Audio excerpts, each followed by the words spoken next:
नमस्कार, हमारे चैनल में आपका स्वागत है। मैं हूं रामचंद्र मौर्य।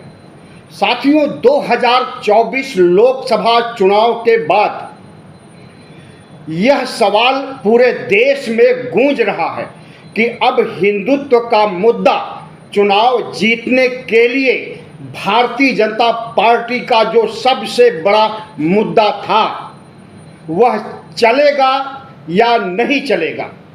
राहुल गांधी ने ओबीसी जनगणना, ओबीसी हक अधिकार का सवाल उठा करके इसे बड़ा मुद्दा बना दिया है और यह हिंदुत्व के मुद्दे को कहीं न कहीं तिरोहित करता नजर आ रहा है। ऐसे में चर्चा छिड़ी है पूरे देश में कि क्या हिंदुत्व का मुद्दा फिर से भारतीय जनता पार्टी जोर शोर से उठाएगी। आरएसएस हिंदुत्व के मुद्दे पर हिंदू मुस्लिम ध्रुवीकरण करके जिस तरह से 2014 से 19 तक चुनाव जीतता रहा है, क्या उसका तुरुप का यह पत्ता काम आएगा? आज हम इसी पर चर्चा करेंगे और आपको बताएंगे कि मनुवाद, ब्राह्मणवाद, हिंदुत्व का मुद्दा किस तरह से भारतीय जनता पार्टी और आरएसएस को बैकफुट पर ला रहा है और भारतीय जनता पार्टी का शीर्ष नेतृत्व और संघ प्रमुख मोहन भागवत कितना चिंतित हैं, कितना व्यथित हैं, कितना परेशान हैं कि अगर हिंदुत्व का मुद्दा नहीं चलेगा तो आरएसएस के सामने भी खतरा है और भारतीय जनता पार्टी के अस्तित्व पर भी खतरा है। तो आज हम इसी की चर्चा करेंगे और बताएंगे कि कौन सा मुद्दा अब चलेगा और कौन से मुद्दे से चुनाव जीता जा सकता है और कौन सा मुद्दा इस देश के लिए जरूरी है। साथियों, अभी तक आपने हमारे चैनल को सब्सक्राइब नहीं किया है तो सब्सक्राइब कर लीजिए, इससे हमें बड़ी ताकत मिलेगी। कर्नाटक चुनाव के बाद, या यूं कहें कि कर्नाटक चुनाव के दौरान, प्रधानमंत्री नरेंद्र मोदी ने बजरंग बली का मुद्दा उठाया था और हर सभा सम्मेलनों में उन्होंने बजरंग बली के नारे लगाया, जबकि यह चुनावी आचार संहिता के खिलाफ है। लेकिन चुनाव आयोग कोई कार्रवाई नहीं किया। तो सभी रैलियों में, सभा सम्मेलनों में नरेंद्र मोदी ने बजरंग बली का जयकारा लगवाया जनता से, वोटरों से, मतदाताओं से, और यहाँ तक कहा कि जब ईवीएम की बटन दबाइए तो बोलिए जय बजरंग बली। लेकिन वहाँ पर भारतीय जनता पार्टी की बुरी हार होती है और तभी आरएसएस के कान खड़े हो जाते हैं और अपने अखबार पांचजन्य और ऑब्जर्वर, ऐसे तमाम अखबार जो आरएसएस के हैं, ऑर्गेनाइजर, इन अखबारों में लेख लिख करके नरेंद्र मोदी को चेतावनी दिया कि अब हिंदुत्व का मुद्दा काम नहीं आएगा। लेकिन नरेंद्र मोदी ने संघ की इस हिदायत को नज़रअंदाज किया और संघ से ही दुश्मनी मोल ले बैठे और नतीजा वही हुआ जो संघ को की आशंका थी कि हिंदुत्व का मुद्दा, राम मंदिर का मुद्दा, प्राण प्रतिष्ठा का मुद्दा काम नहीं आएगा और अब अगर कुछ काम आएगा तो वह ओबीसी, एससी, एसटी का मुद्दा काम आएगा। एससी, एसटी की गणना हो रही है और गणना के अनुपात में उन्हें आरक्षण मिल रहा है, लेकिन ओबीसी को नहीं मिल रहा है और इस ओबीसी कार्ड को, ओबीसी कार्ड की पंक्ति को, या यूं कहें कि लकीर को जिस तरह से राहुल गांधी बड़ा करते जा रहे हैं और हिंदुत्व के एजेंडे से भी बड़ा कर दिए हैं, इसकी वजह से उत्तर प्रदेश में और खास करके अयोध्या तक में भारतीय जनता पार्टी की बुरी हार हुई। इसी तरह से राजस्थान, महाराष्ट्र और कई अन्य राज्यों में हिंदुत्व का मुद्दा काम नहीं आया और भारतीय जनता पार्टी की हार हुई और वह 272 के जादुई आंकड़े तक नहीं पहुंच सकी। तो संघ को पहले ही पता हो जाता है, संघ की दूरदर्शिता की वजह से कहें या फिर जो कर्नाटक में जनादेश हुआ था धार्मिक ध्रुवीकरण के खिलाफ, उसके आधार पर आरएसएस का कैलकुलेशन था कि जो कुछ कर्नाटक में हुआ है वही अन्य राज्यों में और दिल्ली के लोकसभा चुनाव में भी होने वाला है। लेकिन नरेंद्र मोदी ने इसे इग्नोर किया और मंदिर दर मंदिर टहलते रहे, यहाँ तक कि दक्षिण भारत में जाकर के, काशी में जाकर के कॉरिडोर बनाते हैं 700 करोड़ की लागत से। इसी तरह से राम मंदिर का उद्घाटन करते हैं, प्राण प्रतिष्ठा करते हैं। और जिस समय 22 जनवरी को प्रधानमंत्री नरेंद्र मोदी, मोहन भागवत और तमाम आरएसएस के लोग, कारपोरेट के लोग, फिल्मी हस्तियां अयोध्या में 22 जनवरी को शरीक होती हैं धार्मिक चुनावी कार्यक्रम में, इसे चुनावी ही कहा जाएगा, धार्मिक नहीं कहा जाएगा। और उसका नतीजा क्या होता है कि वहां अयोध्या तक में हार हो जाती है। और उत्तर प्रदेश में तो पूरे उत्तर प्रदेश में भारतीय जनता पार्टी का लगभग सफाया हो जाता है। कहां उसे 72 सीटें 2014 में मिली थी, 62 सीटें 2019 में मिली थी, लेकिन इस बार सिर्फ 33 सीटें मिल सकी। और भारतीय जनता पार्टी से कहीं ज़्यादा अखिलेश यादव को 37 सीटें मिलती हैं। तो प्रधानमंत्री नरेंद्र मोदी की चिंता आज जो है वह सबसे बड़ी चिंता यही है कि हिंदुत्व का मुद्दा, राम मंदिर का मुद्दा, सांप्रदायिकता का मुद्दा जो उन्होंने बना करके 2014 और 19 में चुनाव जीता और उसी के बूते 2024 को जीतने के लिए राम मंदिर का उद्घाटन किया, प्राण प्रतिष्ठा किया, तो लगा कि पूरा उत्तर प्रदेश ही नहीं पूरा भारत राममय हो गया है और अब विपक्ष का सफाया हो जाएगा। दूर दूर तक कहीं विपक्ष नहीं दिखाई देगा लोकसभा चुनाव के दौरान। लेकिन हुआ उल्टा। प्रधानमंत्री नरेंद्र मोदी और भारतीय जनता पार्टी के नेता इतने आत्मविश्वास में आ गए और इतना उन्हें अहंकार हो गया कि अब तो हम राम मंदिर के जरिए, प्राण प्रतिष्ठा के जरिए सत्ता हासिल कर लेंगे और हिंदुत्व का कार्ड जैसे पहले खेलते हैं उससे ज़्यादा आक्रामक होकर के खेलेंगे। संविधान को हटाएंगे, मनुस्मृति को लागू करेंगे और हिंदू राष्ट्र बनाएंगे 2025 की विजयदशमी तक। और उनकी यह प्लानिंग, आरएसएस और भारतीय जनता पार्टी की यह प्लानिंग भारतीय जनता पार्टी के ही नेताओं ने लीक कर दिया।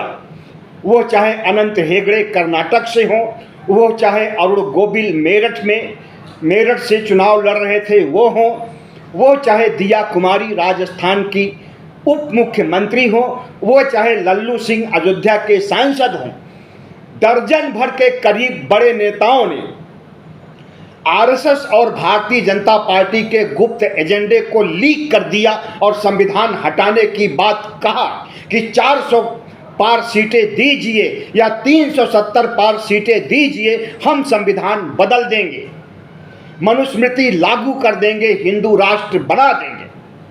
और यही मुद्दा भारतीय जनता पार्टी के हार का सबब बन गया। यही मुद्दा हिंदुत्व को राहुल गांधी के मुद्दे से छोटा कर दिया। तो अब सवाल उठता है कि क्या मनुवाद, ब्राह्मणवाद या यूं कहें कि हिंदुत्व का मुद्दा भारतीय जनता पार्टी और आरएसएस का सफाया कर देगा। जी हाँ, आरएसएस में भारतीय जनता पार्टी में विचार मंथन हो रहा है कि हिंदुत्व के मुद्दे को किस तरह से परिवर्तित करके किस एजेंडे पर, किस रास्ते पर चला जाए कि राहुल गांधी का ओबीसी कार्ड फीका पड़ जाए और राहुल गांधी से बड़ी लकीर खींच दिया जाए, ताकि मध्यावधि चुनाव जो होने वाला लगता है कि है, जिस तरह से नीतीश नायडू और एनडीए के नेताओं के साथ प्रधानमंत्री नरेंद्र मोदी, अमित शाह ऑपरेशन लोटस चलाने का मन बना रहे हैं और उनकी यह मंशा एनडीए के घटक दलों को पता चल गया है। हमें लगता है कि अब भारतीय जनता पार्टी की सरकार, जो बैसाखियों की सरकार है, इसकी उल्टी गिनती शुरू हो गई है और उसके बाद जैसे ही पाप का घड़ा भरेगा, मध्यावधि चुनाव की नौबत आ जाएगी। अगर मध्यावधि चुनाव की नौबत नहीं आई तो 2029 के लिए राहुल गांधी अपने को इतना स्ट्रांग कर रहे हैं, अपना कद, कांग्रेस का कद, इंडिया गठबंधन का कद इतना बढ़ा रहे हैं और जनता भी उनके साथ खड़ी नजर आ रही है। आज राहुल गांधी की लोकप्रियता प्रधानमंत्री नरेंद्र मोदी से ज़्यादा हो गई है, ऐसा कई सर्वे से निकल करके सामने आया है। चुनाव के दौरान, लोकसभा चुनाव के दौरान उत्तर प्रदेश में सर्वे होता है CSDS लोकनीति का, तो खुल करके सामने आता है कि राहुल गांधी की लोकप्रियता 36% हो गई है प्रधानमंत्री पद के लिए और प्रधानमंत्री नरेंद्र मोदी की लोकप्रियता 32% हो गई है।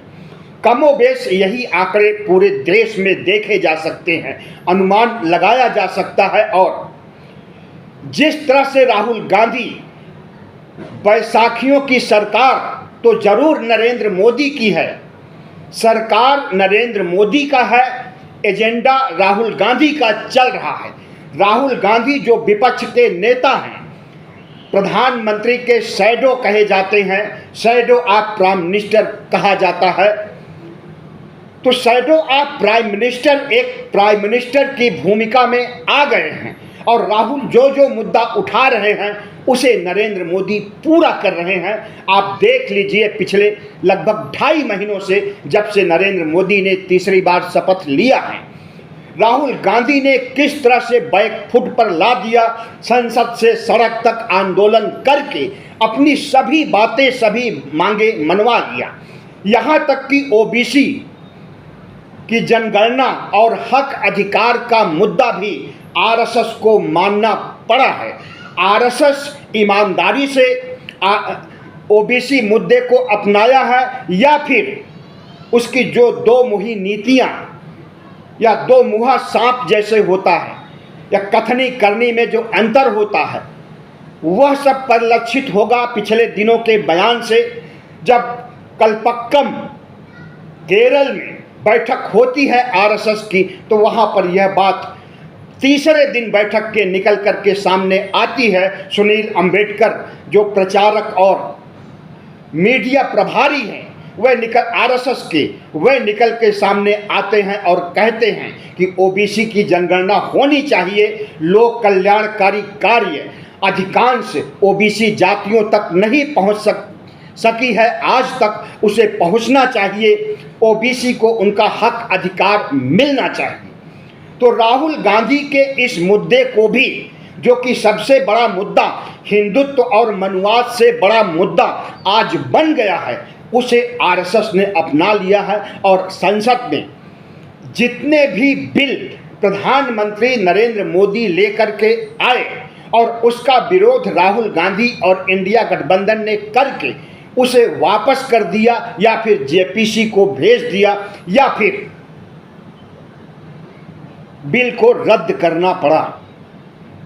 तो आज प्रधानमंत्री जरूर नरेंद्र मोदी हैं, लेकिन नीतियां निर्धारित राहुल गांधी कर रहे हैं। और अगर राहुल गांधी के अंदर इतनी काबिलियत आ गई है कि वह विपक्ष के नेता के पद पर बैठ करके नरेंद्र मोदी को झुका रहे हैं, आरएसएस को झुका रहे हैं, अपनी बातें आरएसएस से मनवा चुके हैं, तो माना जाना चाहिए कि राहुल गांधी आज नरेंद्र मोदी से कहीं बड़े नेता हो गए हैं। और अगर कोई राष्ट्रीय स्तर का नेता आज की तिथि में है तो वह नरेंद्र मोदी नहीं, राहुल गांधी है। जिस तरह से प्रधानमंत्री नरेंद्र मोदी सांप्रदायिक ध्रुवीकरण करके चुनाव जीतना चाहते थे, राम मंदिर प्राण प्रतिष्ठा करके चुनाव जीतना चाहते थे, वह सब संभव नहीं हो सका। और जिस दिन आरएसएस ने ओबीसी मुद्दा को उठा करके ओबीसी जनगणना कराने की बात कही, या यूं कहें कि इनडायरेक्ट बीजेपी को आदेश दिया कि मानना ही पड़ेगा ओबीसी का मुद्दा, और यह मुद्दा आज सबसे बड़ा मुद्दा हो गया है, उसी दिन योगी का बयान आता है कि हिंदू बंट रहे हैं। ओबीसी का मतलब ओबीसी, एससी, एसटी, सवर्ण जातियां सबको मिला करके नरेंद्र मोदी, मोहन भागवत, योगी हिंदू मानते हैं, और उनका कहना है कि जाति जनगणना के मामले में हिंदू बंट जाएगा, अखंड भारत अखंड नहीं रह जाएगा। और जो नारा दिया योगी ने वह भी गौरतलब है। योगी ने कहा बटेंगे तो कटेंगे, एक रहेंगे तो नेक रहेंगे। इसका सीधा सा अर्थ है कि योगी इतना डरे हुए हैं कि अगर हिंदुत्व का मुद्दा ओबीसी मुद्दे से छोटा हो जाएगा तो भारतीय जनता पार्टी फिर से शासन में नहीं आ पाएगी। और योगी का जो मंत्र है कि नरेंद्र मोदी के बाद उनका नंबर है प्रधानमंत्री बनने का, वह नंबर नहीं आएगा। शाह और योगी में इसीलिए लड़ाई आज से नहीं, हम समझते हैं कि लगभग 2 सालों से गुटबाजी और आपसी घमासान लड़ाई चल रही है कि मोदी के बाद कौन। मोदी चाहते हैं कि प्रधानमंत्री पद से जब हम इस्तीफा दें, नरेंद्र मोदी इस्तीफा दें, तो उनके उत्तराधिकारी शाह बने। लेकिन आरएसएस चाहता है कि जब मोदी हटें या हटाए जाएं, आरएसएस हटाने की पुरजोर कोशिश कर रहा है नरेंद्र मोदी को। प्रधानमंत्री तीसरे टर्म में नहीं देखना चाहता है। हालांकि प्रधानमंत्री बन गए हैं जरूर, लेकिन बहुमत नहीं है और आरएसएस से घमासान चल रहा है। तो आरएसएस भी मन बना चुका है कि भारतीय जनता पार्टी पर का अपना अध्यक्ष बना करके भारतीय जनता पार्टी पर कब्जा करना है और नरेंद्र मोदी की सरकार को रिमोट से चलाना है या फिर प्रधानमंत्री को ही बदल देना है। रथ का घोड़ा जब कमजोर हो गया है तो घोड़े को बदलने का टाइम आ गया है।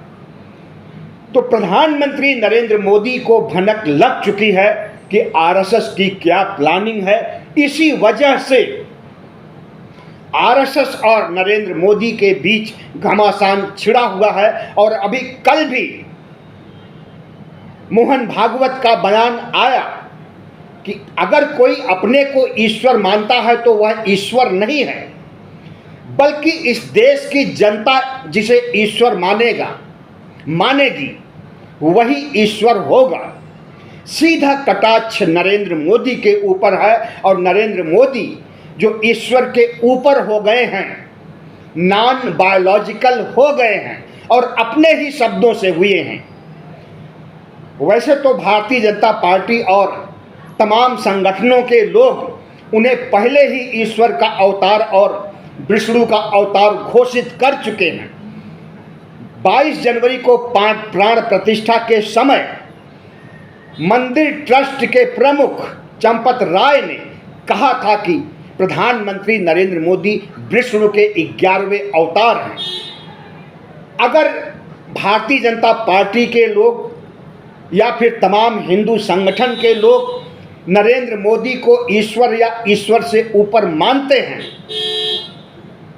तो यह बात तो समझी जा सकती है कि अंधभक्ति में ऐसा वह लोग कह रहे हैं। लेकिन जब नरेंद्र मोदी खुद कहते हैं कि हम नॉन बायोलॉजिकल हैं, हम अपनी माँ के औलाद नहीं हैं, अपनी माँ के गर्भ से नहीं पैदा हुए हैं, हमें ईश्वर ने टपकाया है, ऊपर से आदेश दिया है कि जाइए भारत में जिंदगी राज कीजिए, तो नरेंद्र मोदी के इस अहंकार की वजह से भी संघ आग बबूला है और आए दिन बयान देता रहता है। चुनाव के दौरान भी बयान दिया था, अहंकार, तानाशाही रवैये और विपक्ष को दुश्मन समझने की बात आरएसएस प्रमुख मोहन भागवत ने कहा था। कल भी कहा कि अपने से मानने से आप ईश्वर नहीं बन जाएंगे, बल्कि इस देश की जनता निर्धारित करेगी कि कौन ईश्वर है। दूसरी तरफ हिंदू संत समाज, पंडित पुरोहित से लेकर के शंकराचार्य तक भारतीय जनता पार्टी और आरएसएस से खफा है, क्योंकि आधे अधूरे मंदिर का उद्घाटन किया गया, प्राण प्रतिष्ठा किया गया और जिस तरह से धर्म को कलंकित किया गया, पुराणों के निर्देश को नहीं माना गया, उससे चारों शंकराचार्य कुपित हैं। और यही वजह है कि न सिर्फ शंकराचार्य संत महंत, बल्कि जो हिंदू धर्म का प्राण तत्व मानते हैं, हिंदू अपने को सनातनी कहते हैं, वह भी नाराज हैं। मतलब इनका सवर्ण वोट भी इनसे नाराज है। हिंदुत्व पर इनके बयान से, राम मंदिर के उद्घाटन से और अपना कद रामलला से बड़ा, ईश्वर से बड़ा करने से, तो आज भारतीय जनता पार्टी की स्थिति यह हो गई है कि जो मनुवाद उन्हें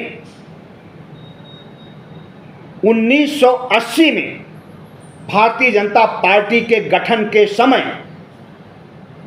24 अप्रैल 1980 को भारतीय जनता पार्टी का गठन हुआ था, तो उस समय हिंदुत्व का मुद्दा, सांप्रदायिक ध्रुवीकरण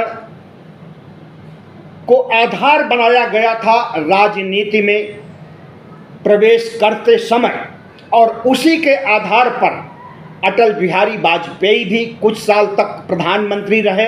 लेकिन धर्म का मुद्दा इतना काम नहीं आया कि वह राम मंदिर के जगह पर जो बाबरी मस्जिद थी उसे गिराने के बाद अगर हिंदू इनका साथ देता तो इस देश में लगभग 80% हिंदू हैं, लेकिन हिंदुओं ने साथ नहीं दिया।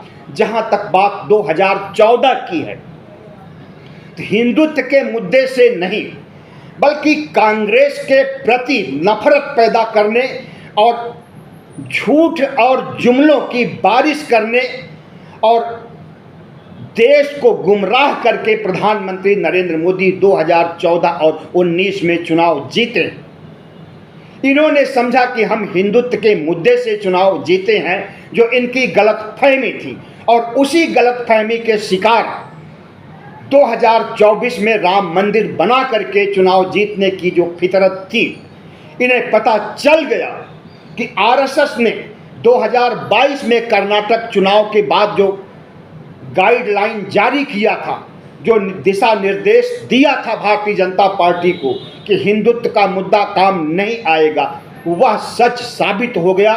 और अब नरेंद्र मोदी हिंदुत्व को आगे बढ़ाने, राम मंदिर के बाद मथुरा और काशी के मुद्दे को बड़ी लकीर बनाने के बारे में नहीं सोच रहे हैं। अगर बनाएंगे तो बहुत जल्दी भारतीय जनता पार्टी का सफाया हो जाएगा, क्योंकि मनुवाद के समानांतर इस देश में अंबेडकरवाद आगे बढ़ रहा है और अंबेडकरवाद के फॉलोअर, अंबेडकरवाद के अनुयायी ओबीसी, एससी, एसटी के अधिकांश लोग हो गए हैं और जो लोग नहीं हुए हैं वो भी जुड़ रहे हैं। OBC SC ST Narendra Modi को प्रधानमंत्री बनाता था, उसकी आंखें खुल गई उस दिन से जब पता चला कि संविधान हटा करके आरक्षण खत्म कर देंगे, संविधान हटा करके मनुस्मृति लागू करेंगे, संविधान हटा करके हिंदू राष्ट्र बनाएंगे। तो यह सब सुनने के बाद ओबीसी एससी एसटी के कान खड़े हो गए हैं और अंबेडकरवाद का कारवां मनुवाद से कहीं आगे बढ़ता हुआ दिखाई दे रहा है। आज भी राजेंद्र गौतम जो कि मंत्री थे दिल्ली सरकार में, केजरीवाल के मंत्रिमंडल में थे, राजेंद्र पाल गौतम, आज उन्होंने कांग्रेस की प्राथमिक सदस्यता ली और हमें लगता है कि उन्हें हरियाणा में कहीं चुनाव लड़ाया जाएगा या किसी अन्य राज्य में लड़ाया जा सकता है। और राजेंद्र पाल गौतम बहुत बड़े अंबेडकरवादी हैं और अंबेडकरवादी जब कांग्रेस में प्रवेश कर रहे हैं तो भारतीय जनता पार्टी का बयान आ रहा है कि कांग्रेस ओबीसी एससी एसटी के फिरकाबाज नेताओं का गढ़ बनता जा रहा है, नास्तिकों अंबेडकरवादियों का अड्डा बनता जा रहा है।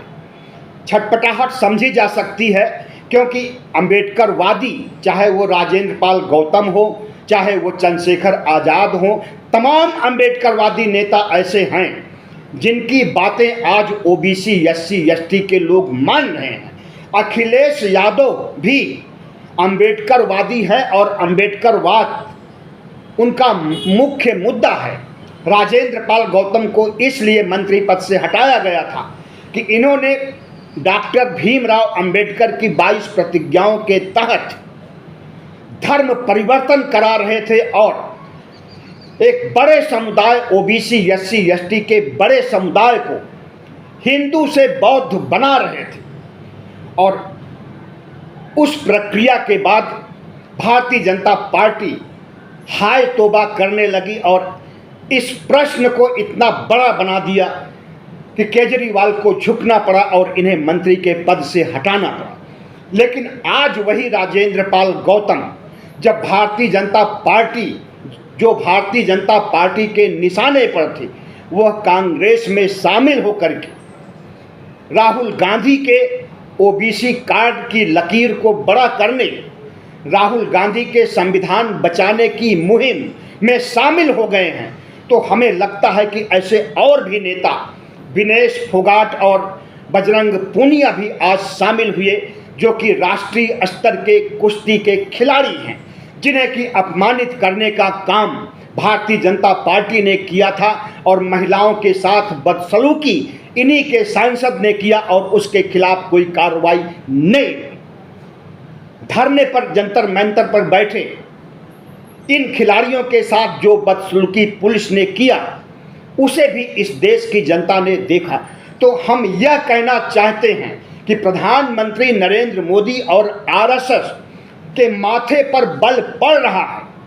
उन्हें समझ में आ गया है कि अब हिंदुत्व का मुद्दा, राम मंदिर का मुद्दा, कृष्ण मंदिर का मुद्दा, काशी में शिव मंदिर का मुद्दा नहीं चल पाएगा और चलेगा तो अंबेडकरवाद का मुद्दा चलेगा, संविधान का मुद्दा चलेगा, हिंदू राष्ट्र के खिलाफ और संविधान को बचाने, मनुस्मृति को फिर से जलाने का मुद्दा सामने चलेगा। और यही मुद्दे निर्धारित करेंगे कि मध्यावधि चुनाव के बाद या 2029 में किसकी सरकार बनेगी।